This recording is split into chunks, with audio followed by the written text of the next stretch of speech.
Yes, you, watching this video. Do you want to own a piece of Scribbler? Only not a lock of hair or blood or flesh or anything else that will get you in trouble with the law? Well, now you can, with t-shirts, hoodies, tote bags and mugs featuring Obab Scribbler at her Teespring store. You know you want to. I shall now stop talking in third person and send you on to the video. Be lovely to each other and enjoy the show.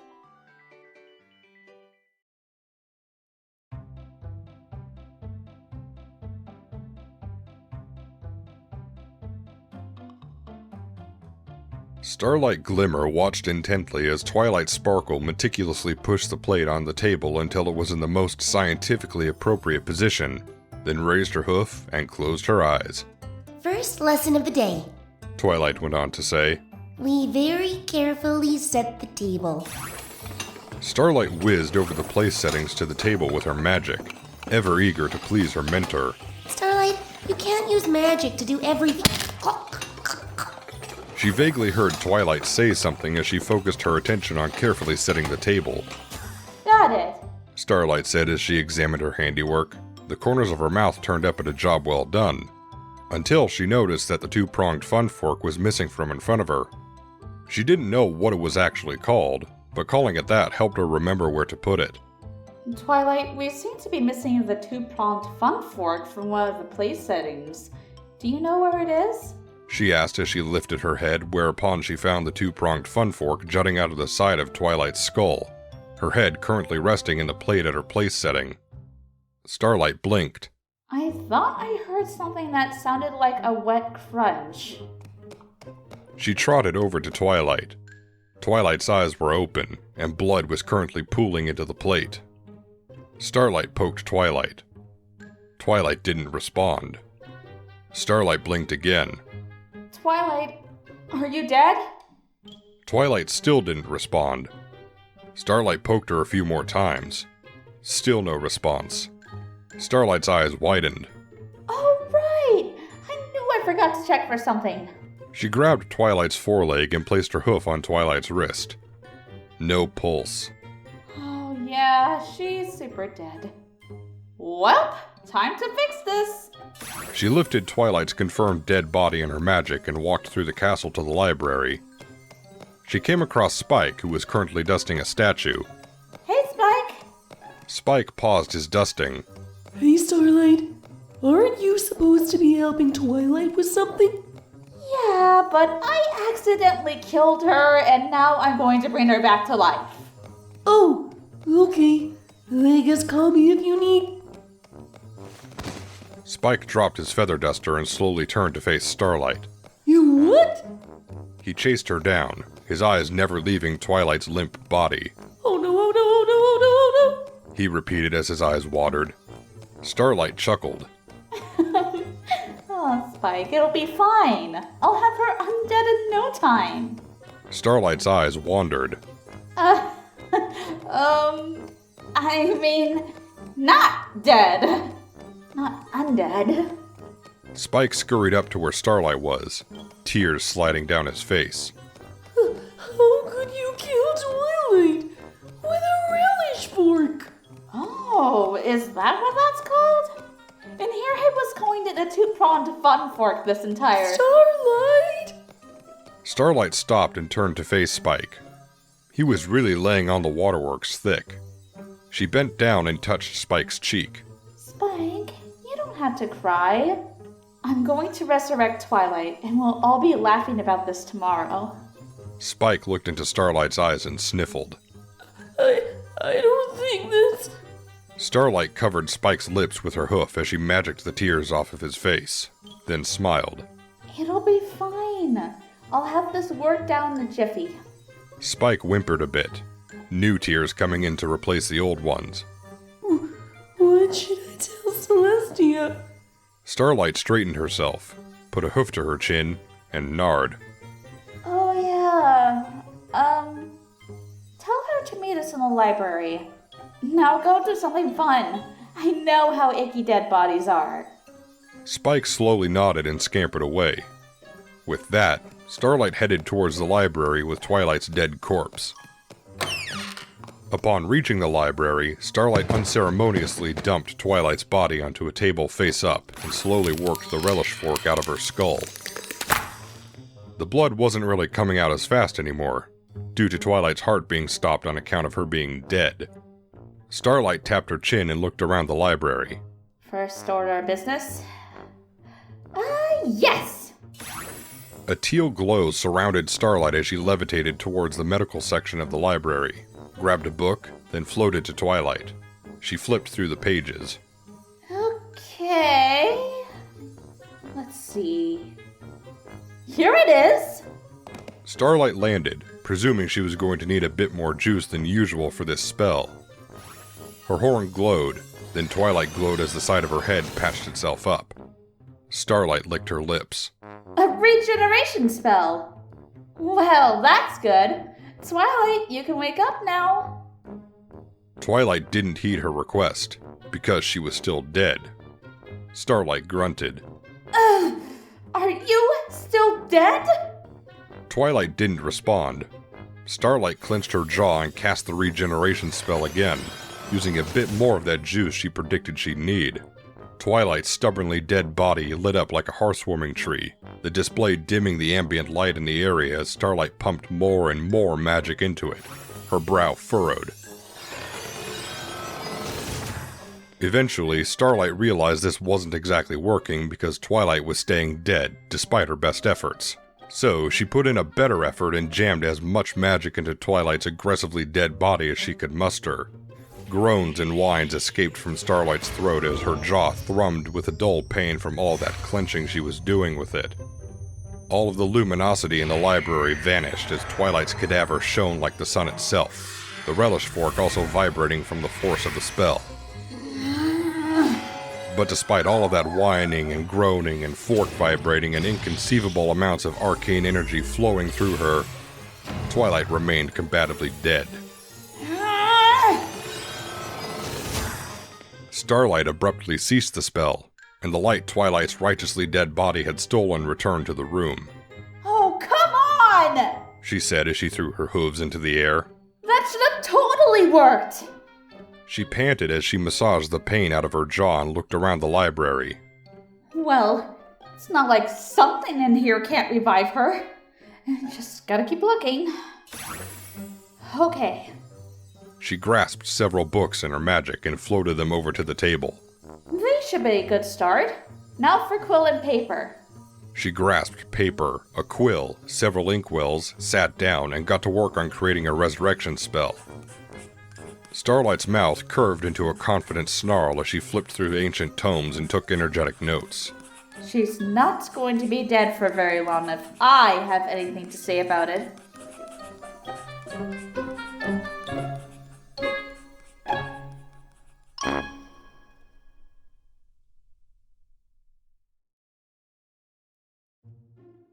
Starlight yawned. Creating a resurrection spell was hard work. Or at least creating what she thought was a resurrection spell. She looked over to Twilight's body, hoping she wasn't dead. She was still very, very dead. Starlight inhaled deeply and rubbed her face.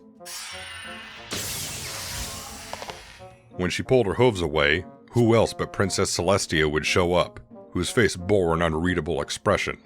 Hello, Starlight. I understand you murdered my former student. Starlight let out a nervous chortle. Well, actually, it'd be more along the lines of manslaughter, but hello to you too! She clapped her hooves together. That's a weird word, by the way. Manslaughter. You know, in between math is hurting my brain breaks, I've been researching the etymology of that word, and it turns out that the root word is main, as in killed by a pony mane, and it's actually an ingenious lexical trick. Personally, I prefer to call it manslaughter, but it's just... I should arrest you right now. Starlight rubbed her forehead and felt a thin sheen of sweat. She gulped. But you're not, because I promised to fix it. You cannot fix death with science. Well, Princess Celestia, they also said you can only time travel in the closed loop, but who proved them wrong? Starlight said as she wagged a hoof at her. And you almost destroyed the world in the process. Details? Celestia narrowed her eyes. Starlight sucked her teeth. Well, anyway, I think I'm on the right track. Starlight hovered her notes over to Celestia, who paged through them. I'm just working on finding the energy source. Having finished leafing through them, Celestia handed the massive equations back over to Starlight. I can't say you're not on the wrong track, but you're right. The method you're using now would require dissolving all of existence to power the revivification spell. Starlight bit her cheek. Yeah, I'm aiming for reducing the energy input to destroying an alternate universe. Starlight smiled wide-eyed at Celestia. Do we have any spare alternate universes lying around? Celestia shook her head. None without life. Well then, Starlight said as she looked around. I guess I'll have to work on this some more then. Starlight dipped the quill into the inkwell and continued writing. I will give you until dawn. Celestia said as she sat down. If you don't have a solution by then, I will personally see to it that you are sent to prison. Good thing I'm going to solve for death then, right? Starlight said, the strokes of the quill puncturing the silence. By the way, you don't seem too hung up over Twilight's temporary passing. The corners of her mouth drooped slightly. You should have seen Spike. This really messed him up. Celestia sighed. I've had a lot of practice grieving in my long life. That makes sense. There's a lot of imaginary numbers in this. Because what you're trying to do is imaginary. No, it isn't! I can do... Was that a joke? Gallows humor. Celestia exhaled. Starlight wagged her quill at Celestia. You're a funny mare, you know that?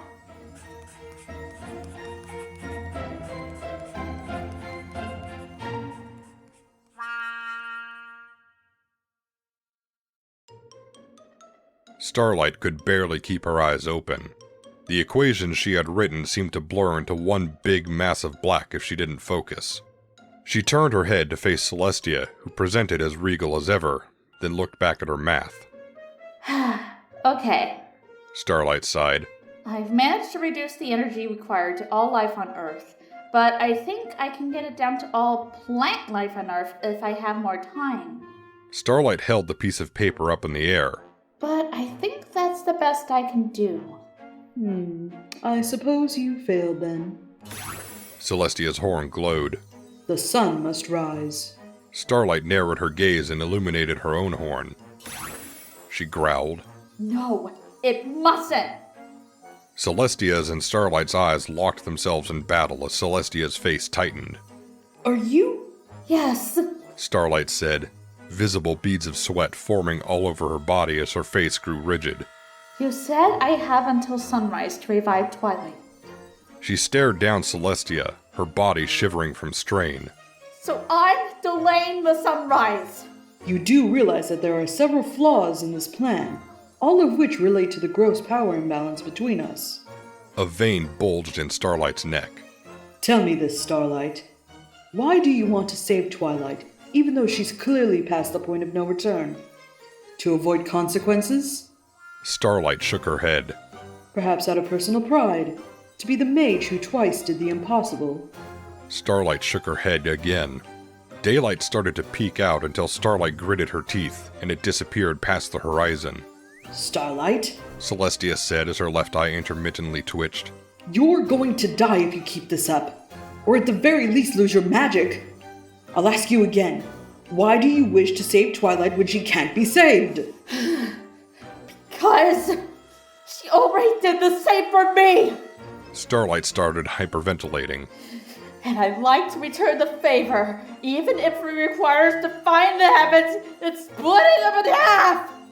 She growled again and bared her teeth, trembling all the while. And I'll keep trying, even though you've been sitting in the corner doing nothing!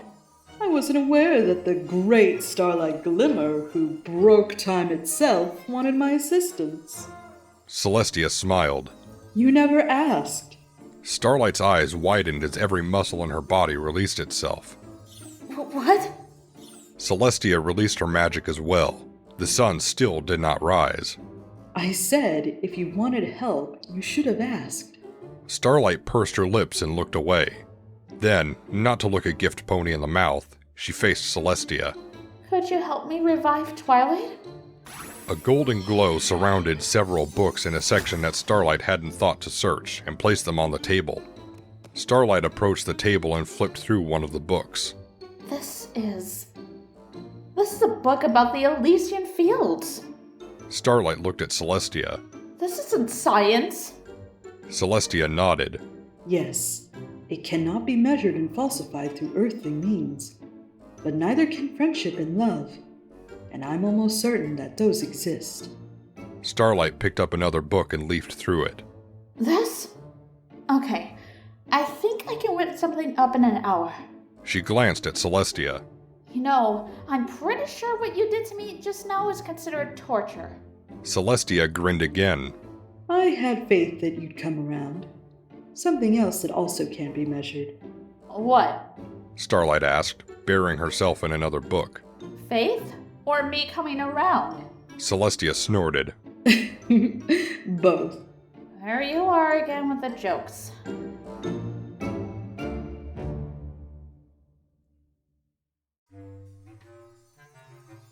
Okay, I think I've come up with a new plan. Starlight set the book down and drew up a few equations. She handed the papers to Celestia, who read through them. So, plan B is, I've come up with 2 spells. One, a spell that should temporarily kill me and allow me to access the Elysian Fields to fish Twilight's spirit out. And then there's a counterspell that should reverse the temporary death spell. Starlight clapped her hooves together. I can cast the first one on myself with a mirror, but I'm going to need you to cast the second one on me on account of me being dead. Celestia scanned through the pages. 2 things. 1, you're insane. You sound like my mother. Starlight said with a blush. And 2, Celestia said as she set the papers on the table. you're making a lot of assumptions here about spirits and such. Starlight pointed at Celestia. You're the one who says faith can't be measured. Celestia nodded. But I will be glad to assist you with both spells. All right! Starlight rubbed her hooves together. Let me know when you're... A cerulean blast escaped from Celestia's horn and struck Starlight, whose body crumpled upon contact with the spell. That felt amazing. Celestia thought. She then picked up the papers again and read them. 10 minutes. Okay. Celestia stared at Starlight's body. Her heart's in the right place, but she does seem to have a high opinion of herself. And I suppose it can't be helped, considering what she's accomplished. She then heard footsteps, turning her head to see Spike rubbing his eyes and yawning. I just came in to see how Starlight was doing on fixing Twilight. When he finished rubbing his eyes, he laid them on Starlight's somewhat dead body, whereupon they widened to the size of saucers. What happened to Starlight? Celestia rubbed Spike's back. Don't worry, Spike. It's only temporary. She's just storming the gates of the afterlife to pull Twilight's spirit back into this realm. What? Is she insane? With the tools I gave her, I expected her to create a rift between our world and the next. I certainly didn't expect her to deduce that the best course of action was risk her own life to save Twilight. A wry grin appeared on Celestia's muzzle. I suppose the magic of friendship presents itself differently in every individual. Spike nodded at Celestia. I guess? He looked at Twilight, who was still very dead, and Starlight, who was only mostly dead, then shivered. I don't like being surrounded by dead bodies, though. No one does, Spike.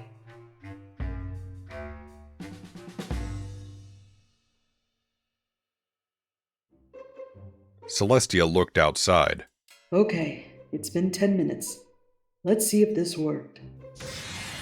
Celestia shot out a gout of crimson magic at Starlight, whose eyes popped open as she sat bolt upright and wheezed heavily.